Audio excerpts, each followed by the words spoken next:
نصلی علی رسولہ الکریم اما بعد بسم اللہ الرحمن الرحیم۔ سورہ یونس سورہ نمبر 10۔ حضرت یونس علیہ السلام اور ان کی قوم کے تذکرے کی وجہ سے اس سورہ مبارکہ کا نام سورہ یونس رکھا گیا۔ زمانہ نزول، اس سورت کے مضامین سے معلوم ہوتا ہے کہ یہ سورت مکہ میں بالکل آخری دور میں نازل ہوئی ہوگی، یعنی اس کے مضامین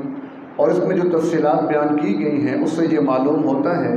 کہ یہ مکی دور کا جو بالکل آخر تھا، سن 12 نبوی 13 نبوی 11 نبوی، یعنی ہجرت سے 1-2 سال قبل کا جو وقت ہے اس میں یہ سورہ مبارکہ نازل ہوئی ہوگی،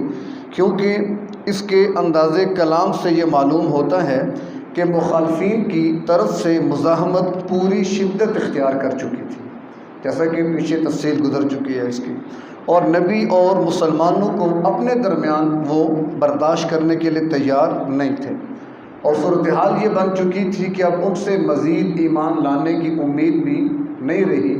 تو پھر جیسا کہ اللہ تبارک و تعالیٰ کا ایک اصول ہے کہ پھر وہ آنے والے عذاب سے باخبر فرما دیتے ہیں کہ تم پر چونکہ اتمام حجت ہو چکا ہے تو لہٰذا اب کوشش کر لو کہ اس دعوت کو قبول کر لو۔ باقی اس سورہ مبارکہ کی مباحث اور مضامین کیا ہیں، تو اس حوالے سے اس صورت میں 2 مضامین تو بطور خاص بیان ہوئے۔ پوری صورت میں 2 مضامین، ایک تو عقیدہ توحید، اس کو بڑی وضاحت کے ساتھ بیان کیا گیا، اور دوسرا موت کے بعد کی زندگی اور جزا سزا، یہ بطور خاص اس سورہ یونس کے اندر ان موضوعات پر بحث کی گئی ہے۔ باقی ان دونوں موضوعات کے ضمن میں جو مسائل بیان کیے گئے ان کا خلاصہ یہ ہے کہ نمبر 1، توحید پر ایسے دلائل دیے گئے کہ اگر جاہلانہ تعصب نہ ہو، دیکھیں تعصب کا علاج کوئی نہیں ہوتا، ضد کا علاج کوئی نہیں ہے، اگر کوئی ایسا معاملہ نہیں ہے، ایک آدمی سلیم الفطرت خالی الذہن، ایسے دلائل دیے گئے کہ اس کے لیے انکار کی گنجائش باقی نہیں رہتی، لا محالہ اسے ماننا پڑے گا کہ توحید واقعی ماننے کی چیز ہے۔ اسی طرح عقیدہ توحید اور عقیدہ آخرت کو تسلیم کرنے میں جو غلط فہمیاں ہیں پیدا ہو سکتی تھی کہ بھئی ایک اللہ یہ سارا نظام کیسے چلا سکتا ہے، کیونکہ مشرکین میں ایک عرصہ دراز سے نبی تو کوئی آیا نہیں تھا، کوئی کتاب کوئی وحی کچھ بھی نہیں تھا، انہوں نے اپنے ہی خیالات اور توہمات کو مذہب کا نام دے کر اور چند رسومات طے کر کے انہی کو مذہب کا نام دے دیا تھا۔ تو ان کو یہ بات بڑی عجیب لگتی تھی، کیونکہ اپنے مذہب میں انہوں نے ہر کام کے لیے الگ خدا رکھے تھے کہ بارش یہ برسائے گا، یہ حاجت روا ہے، یہ مشکل کشا ہے، یہ ہمیں اولاد دیتا ہے، یہ فلاں کام کرتا ہے، یہ فلاں،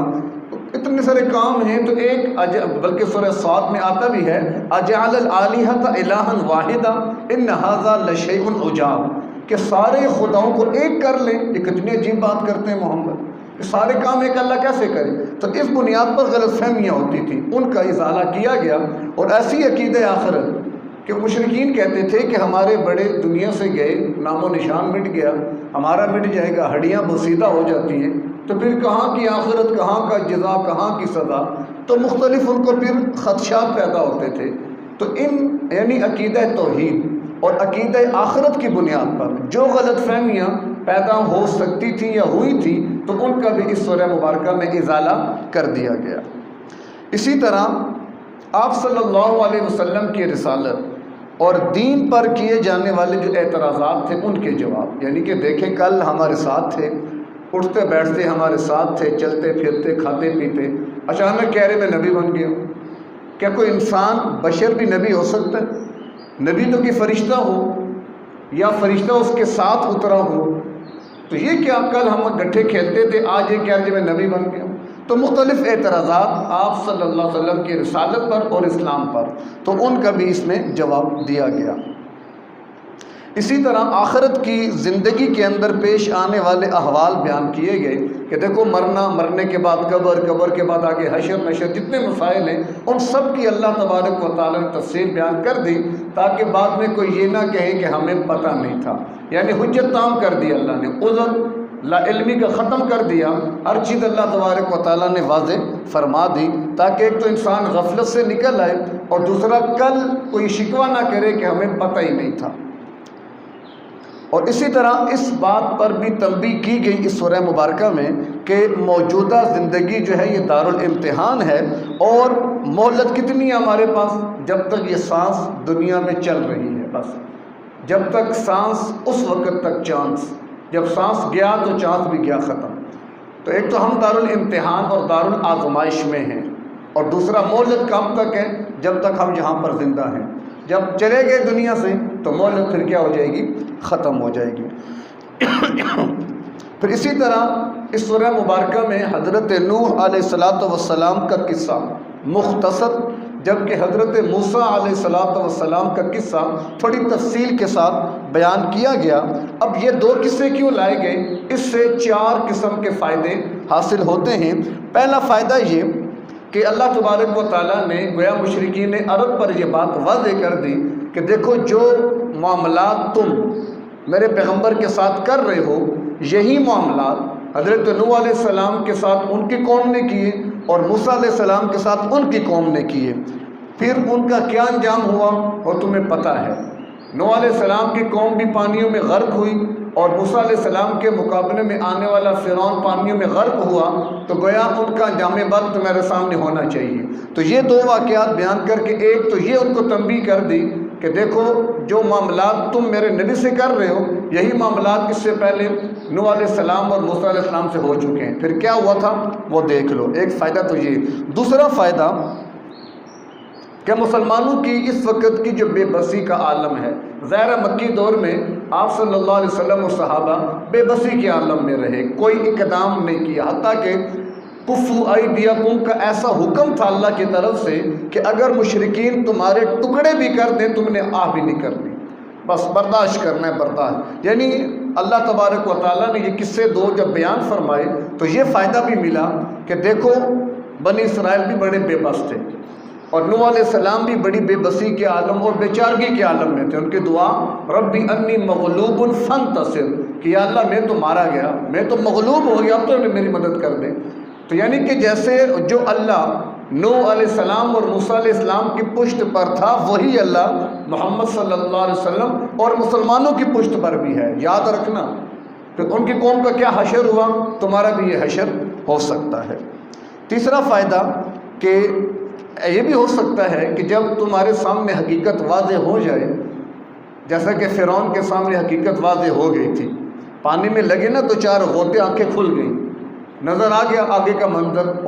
سمجھ گیا کہ یہ تو بڑا کام خراب ہو گیا، فوراً کہتا ہے آمنت بہ آمنت بہ بنو اسرائیل، کہ میں ایمان لاتا ہوں اسی رب پر جس پر بنی اسرائیل ایمان لاتے ہیں۔ الآن وقد عصیت من قبل، فرمایا کہ نہیں اب نہیں، اس سے پہلے تو بڑا باغی تھا، انا ربکم الاعلی، اور کتنے تم نے لوگوں کو مارا، ذبح کیا،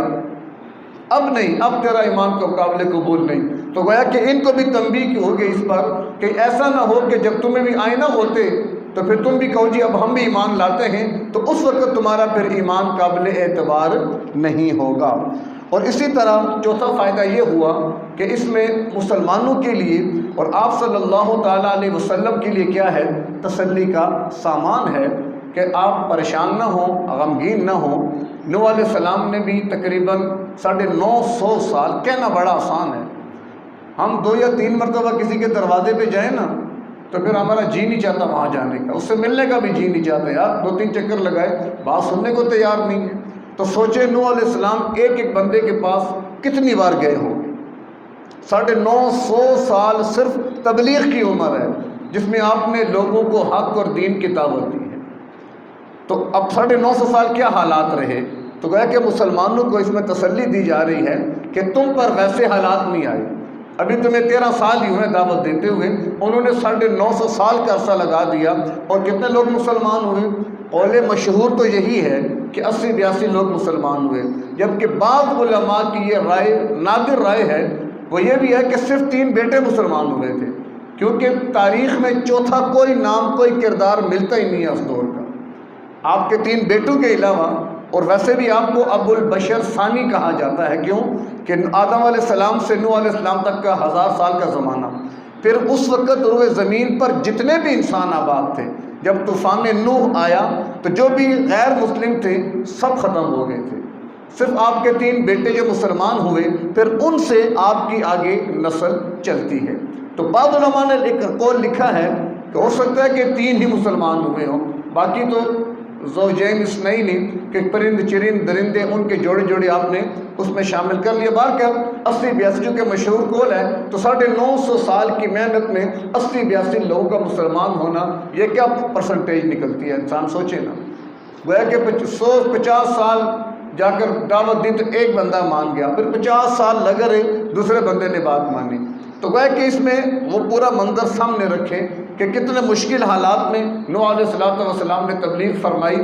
روایات میں آتا ہے کہ آپ کھڑے ہو کر جب دین کی دعوت دیتے تو مخالفین آپ کو پتھر مارتے کہ آپ پتھروں میں دب جایا کرتے تھے، جبریل امین پھر آپ کو نکالتے آ کر، پھر آپ پوچھتے کل کیا کرنا ہے، فرماتے کہ یہیں پر کھڑے ہو کر یہی اعلان کرنا ہے۔ تو ایک دن کا معاملہ نہیں ہے، کتنا مارا پیٹا گیا ہوگا، اور کئی دفعہ روایات میں آتا ہے کہ آپ کا گلا دباتی تھی قوم آپ کا، حتیٰ کہ آپ بے ہوش ہو کر گر جایا کرتے تھے۔ تو یعنی کتنے حالات مشکلات گزری ہیں، تو اس لیے مسلمانوں تم پریشان نہیں ہونا، انشاءاللہ اللہ کرے گا تبدیلی آ جائے گی اور حالات انشاءاللہ بدل جائیں گے۔ ایسے ہی موسیٰ علیہ السلام کا معاملہ کہ اللہ تبارک اب دیکھیں موسیٰ علیہ السلام اور انہی کے دور میں سامری، یہ 2 کردار بڑے سامنے آتے، جس نے بچڑا نہیں بنا لیا تھا، قال یا سامری، سامری کا ذکر بھی ہے قرآن میں۔ تو اس پہ ایک بڑا عجیب نقطہ علماء نے لکھا ہے فطرت کے حوالے سے، کہ جس کی فطرت بری ہو نا وہ کبھی تبدیل نہیں ہوتی۔ وہ اقبال نے بھی کہا، غالب نے غالباً کہا تھا کہ تم لاکھ پڑھو پیار کے منتر غالب،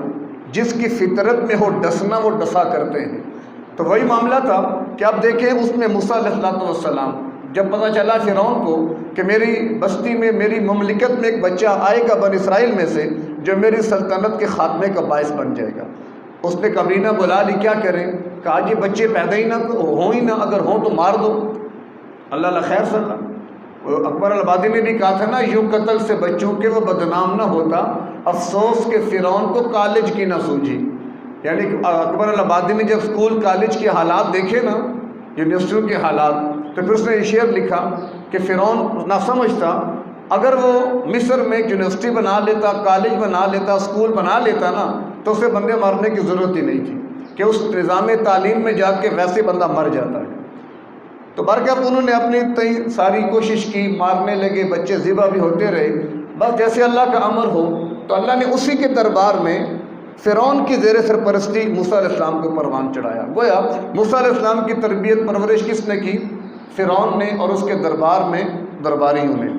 اور ایک بچہ اور بھی تھا جو بچ گیا تھا، وہ بچہ یہ سامری تھا، یعنی اس کی والدہ بھی اسے کسی غار میں جنگل میں چھوڑ آئی تھی۔ شروع کے دنوں میں جاتی رہی، دودھ شودھ پلاتی، معاملات چلتے رہے، جب خطرہ بڑھ گیا تو جانا بھی چھوڑ دیا، کم از کم اپنی آنکھوں کے سامنے بچے کو مرتا ہوا تو نہ دیکھو نا، بس خوابوں خیالوں میں آہستہ آہستہ ختم ہو جائے گی۔ تو جبریل امین کی ڈیوٹی لگی، جبریل امین نے آ کر اس سامری کو پالا تھا۔ کتب تاریخ میں تفاسیر میں لکھا ہے کہ ایک انگلی میں دودھ، ایک میں شہد اور ایک میں مکھن، کبھی وہ انگلی اس کے منہ میں دیتے، کبھی مکھن والی کبھی دودھ والی۔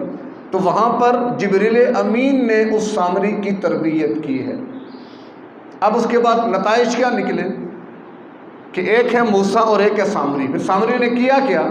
وہ بھی جب نکلے بنی اسرائیل مصر سے تو وہ بھی ان کے ساتھ نکل آیا، ان کے مسلمان ہو کر، حالانکہ تھا نہیں وہ ایمان والا، اندر اس کے وہی بت پرستی کے جراثیم موجود تھے۔ موسیٰ علیہ السلام گئے جب کوئی طور پر تورات لینے، ادھر چونکہ بنی اسرائیل والوں نے آتے ہوئے قبطیوں سے زیورات کافی سارے لے لیے تھے، اس نے کہا سارے زیور لے آؤ، میں تم کو تمہارا معبود بنا کے دیتا ہوں۔ سارے زیور جمع کیے، آگ لگائی، پگھلا دیا سونا سارا، اور پھر اس نے شکل بنائی بچڑے کی، اور بچڑے کی شکل بنا کر لہو خوار، اس کی آواز بھی اندر آتی تھی۔ اس میں ایک اور لکھے مفسرین نے کہ سامری جو تھا، جب جبریل امین اس کے پاس آتے کھلانے پلانے تربیت کرنے، تو اس نے ایک چیز کا مشاہدہ کیا تھا کہ براق پر سوار ہو کے آتے تھے، براق جب پاؤں رکھ کے اٹھاتا نا تو نیچے سے گھاس نکل آتی تھی، یعنی کسی بنجر سخت یا مٹی پر پاؤں رکھ کے وہ براق پاؤں اٹھاتا تو وہاں سے گھاس نکل آتا، تو اس کو سمجھ آئی کہ اس مٹی میں بڑا خاص اثر پیدا ہو جاتا ہے۔ تو ایک مرتبہ اس نے کیا کیا، وہ اس طاق میں بیٹھا رہا، جیسے ہی براق نے قدم اٹھایا وہ مٹی اس نے اس کے نیچے سے اٹھا کے اپنے پر محفوظ کر لی، اور وہ مٹی اس نے کیا کیا، بچھڑے کے اندر ڈال دی۔ کچھ زندگی کے آثار آپ سمجھ لیں اس میں نمایاں ہو گئے، لیکن بہرکیف موسیٰ علیہ السلام آئے واپس، وہ سارا واقعہ آگے تفصیل اس کی چلتی رہے گی۔ تو اس کو ڈانٹا بھی سامری کو، اور اس سے بد دعا دی، ان تقول لا مساس، بد دعا یہ دی کہ تیرے ساتھ ایسا معاملہ ہو کہ تو جس کو ہاتھ لگائے وہ بیمار، یا کوئی تجھے ہاتھ لگائے تو وہ بیمار، لہذا تو یہ کہتا پھرے ان تقول لا مساس، میرے قریب مت آنا، یعنی سوشل ڈسٹینس کا اس نے اعلان کر دیا، وگرنہ جو بھی چھوئے گا کورونا کا جیسے اندیشہ ہوتا ہے نا، تو یہ تصور سامری کے وہاں سے آیا ہے، ان تقول لا مساس، اگر ہاتھ لگائے تو کورونا ہو جائے گا، لہذا ڈسٹینس رکھو، فاصلے پر رہو۔ جنگل کی طرف نکل گیا تو اس میں پھر یعنی کہ بدبخت ہوا اور ہلاکت اس کی ہو گئی۔ تو اس میں علماء نے نقطہ لکھا کہ فطرت پر بات آتی ہے کہ جس نے فرعون کے دربار میں پرورش پائی وہ وقت کا پیغمبر بن گیا، اور جس کی جبریل نے تربیت کی وہ وقت کا باغی بن گیا۔ تو تم لاکھ پڑھو پیار کے منتر غالب، جس کی فطرت میں ہو ڈسنا وہ ڈسا کرتے ہیں۔ تو سامری کے بارے میں ایک قول اور بھی کتب میں ملتا ہے، تحقیقی نہیں ہے، قول معلومات کی حد تک ملتا ہے۔ دجال کے بارے میں جتنی بھی تفصیلات آتی ہیں کہ وہ محیر العقول قسم کا آدمی ہوگا، کوئی سپرمین قسم کا آدمی ہوگا، وہ یہ بھی کر لے گا، وہ یہ بھی کر لے گا۔ بعض لوگوں نے یہ کہا ہے ہو سکتا ہے کہ وہی سامری جو ہے یہ دجال بن کے آئے، کیوں کہ موسیٰ علیہ السلام نے بد دعا دے کے اس کو بھیج دیا، وہ جنگلوں میں چلا گیا، پھر کوئی خیر خبر نہیں ملی اس کی، تو ہو سکتا ہے کہ وہی ہو دجال، لیکن یہ کمزور ترین قول ہے، کیونکہ جو کام وہ کرتا تھا نا سامری، اس سے اندازہ تو جبریل امین پرورش کر رہے ہیں نا، تو کچھ نہ کچھ تو کہتے ہیں نا ماحول کا اثر ہوتا ہے۔ مجلس کی تاثیر بڑی جلدی انسان پہ اثر انداز ہوتی ہے۔ صحبت صالح تورا صالح کنن، صحبت طالع تورا طالع کنن، اگر کسی نیک صحبت میں بیٹھو گے تو نیک بن جاؤ گے، اگر کسی بری مجلس میں بیٹھو گے تو برے بن جاؤ گے۔ عطر فروش کی دکان پہ بیٹھو، خوشبو نہ بھی لو، جب نکلو گے تو خوشبو کے حلے لے کے نکلو گے، اور اگر کسی بھٹی والے کے پاس بیٹھو گے، کوئی کام کرو یا نہ کرو، جب وہاں سے نکلو گے تو کپڑے کالے کر کے نکلو گے۔ تو صحبت کا بڑا اثر ہوتا ہے، اور سب سے بہترین جو صحبت ہے وہ رب کے قرآن کی صحبت ہے، کہ قرآن کی صحبت میں جتنا وقت گزرے گا وہ وقت قیمتی بنے گا۔ اور ہر جگہ ہر صورت میں پیغام یہی بار بار دیا جا رہا ہے کہ اللہ تبارک و تعالیٰ کو واقعی اللہ مان لو۔ اللہ اپنی قدرتیں کھول کے بیان کر رہے، اپنی طاقتیں کھول کے بیان کر رہے۔ اب چونکہ تفصیل میں جانے کا ٹائم نہیں ہوتا کہ آیات کی تشریح میں اتر کے اگر ہم غور کریں تو ہمیں پتہ چلے کہ اللہ تبارک و تعالیٰ نے خود کو کتنا کھول کے قرآن کے اندر بیان کر دیا، اس کے باوجود بھی ہم آج تک اللہ کی معرفت حاصل نہ کر سکے۔ اس کی وجہ کیا کہ ہم قرآن نہیں کھول سکے۔ قرآن اس لحاظ سے جیسے کھولنا چاہیے تھا، کسی گھر میں فوتگی ہو گئی، اصلاح ثواب کے لیے تو کھول لیا، سمجھ میں اب وہ بھی